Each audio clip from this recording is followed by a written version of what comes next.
कक्षा 10वीं के सभी विद्यार्थियों, आज मैं आपको सोशल साइंस का यहाँ पर देख लीजिए सोशल साइंस का सेट बी बताने वाला हूं। बड़ा ही महत्वपूर्ण पेपर है जो कि आपको 26 फरवरी के दिन टॉपर बनाने में काफी मदद करेगा। निम्न में से रबी की फसल है चना। देश का सबसे पुराना कृत्रिम पत्तन कौन सा है? चेन्नई। सीमांत सड़क संगठन की स्थापित की गई 1960 में। भविष्यवाणी 2025 के अनुसार कितने लोग जल की नितांत कमी को झेलेंगे? 20 करोड़। सिहली को श्रीलंका की राजभाषा कब घोषित किया गया? ठीक है, तो यहां से 1956। पृथ्वी का कितना प्रतिशत भाग जल से घिरा हुआ है? 3/4। यहां से आप बढ़िया से कंप्लीट करोगे। ये आप तो घबराइए मत, जितना बता रहा हूं उतना कंप्लीट करो, आगे बढ़ते हैं। ठीक है, नए युग का प्रतीक था। ठीक है, जातिवाद पर आधारित सामाजिक विभाजन केवल और केवल भारत में ही आपको देखने को मिलेगा। भारतीय संविधान में भारत को राज्यों का संघ घोषित किया गया।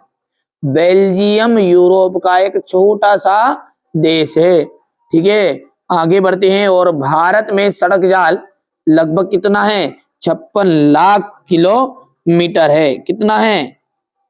आप तो बढ़िया से कंप्लीट करो, है ना भैया। मेरा जो उद्देश्य है, बार बार बोल रहा हूं, बार बार आपको एक ही चीजें बताई जा रही है कि आप आगे बढ़ो, अच्छी तरक्की करो, यही हमारे इस चैनल का उद्देश्य है। यहां से आप देख सकते हैं ना, ये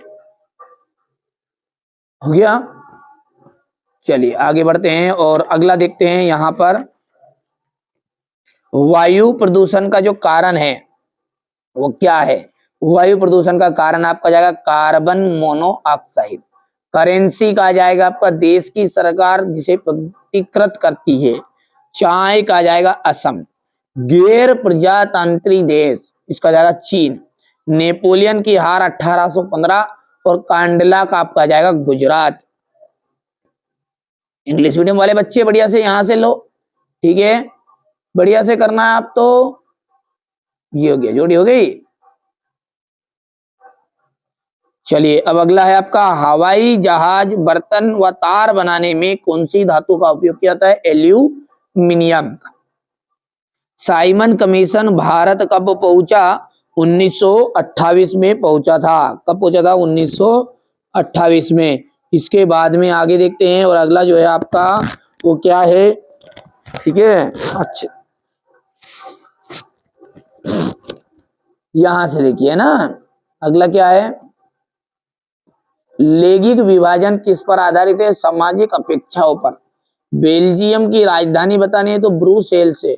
जीडीपी में सबसे अधिक योगदान कौन से क्षेत्र का है? प्रत्येक क्षेत्र का है। उद्योग स्थापना विस्तार व निवेश की उदार नीति को हम कहते हैं उदारीकरण। चलिए यहां से अपन देखते हैं क्वेश्चन नंबर 4 से। ये यहां से है। ठीक है, अच्छे से तैयारी करनी है। सत्य असत्य।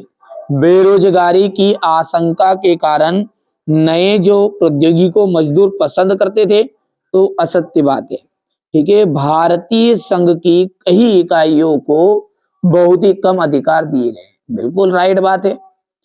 भारतीय रेल मार्गों की लंबाई एशिया में सबसे अधिक है, यहाँ पर यह असत्य है। तो ये आप तो सत्य सत्य तो आप कवर कर सकते हो, पढ़ोगे जिसमें याद होगा। ये आपका क्वेश्चन नंबर 5 ध्यान से देखिएगा। हो गया। अब ध्यान से यहां से देखिए ना, काली मिट्टी की क्या विशेषताएं हैं? जी, काली मिट्टी की क्या विशेषताएं हैं? मृदा अपरदन से क्या तात्पर्य? मृदा अपरदन के प्रमुख कारण आपको बताना है। समुच्च जुताई क्या है? पहाड़ी क्षेत्रों में मृदा अपरदन की रोकथाम के लिए क्या कदम उठाने चाहिए? जलोढ़ मिट्टी की क्या विशेषताएं हैं? लिखिए। प्रारंभिक जीविका निर्वाह कृषि और वाणिज्य कृषि में अंतर। भारत में उगाई जाने वाली मुख्य रेशेदार फसलें कौन कौन सी है? आधारभूत उद्योग किसे कहते हैं? यह क्या से उदाहरण सहित वायु को प्रदूषण को नियंत्रित करने के उपाय आपको बताने हैं। सड़क परिवहन के 2 गुण बताइए। राष्ट्रीय राजमार्ग व जिला मार्ग के बारे में आपको बताना है। रेल परिवहन की अपेक्षा सड़क परिवहन क्यों महत्वपूर्ण है? ठीक है, व्यापार से आप क्या समझते हैं? स्थानीय तथा अंतरराष्ट्रीय व्यापार, ठीक है, में अंतर आपको बताना है। कॉर्न लॉ के समाप्त करने के बारे में ब्रिटिश सरकार के फैसले के प्रभाव लिखिए। ठीक है, भारतीय अर्थव्यवस्था पर महामंदी का प्रभाव, ये देखिए पहले विश्व युद्ध के समय भारत का औद्योगिक उत्पादन क्यों बढ़ा, औद्योगिक मजदूरों से क्या आशय है। ठीक है, इसके बाद में आगे बढ़ते हैं और अगला प्रश्न जो है आपका यहां से देखिए क्वेश्चन नंबर 14 में है ना, कंपोजिटर व गैली क्या है, चेपबुक या गुटखा से क्या आशय है। 18वीं और 19वीं सदी के छापे खाने में नई तकनीकों के आने के क्या कारण पड़ा।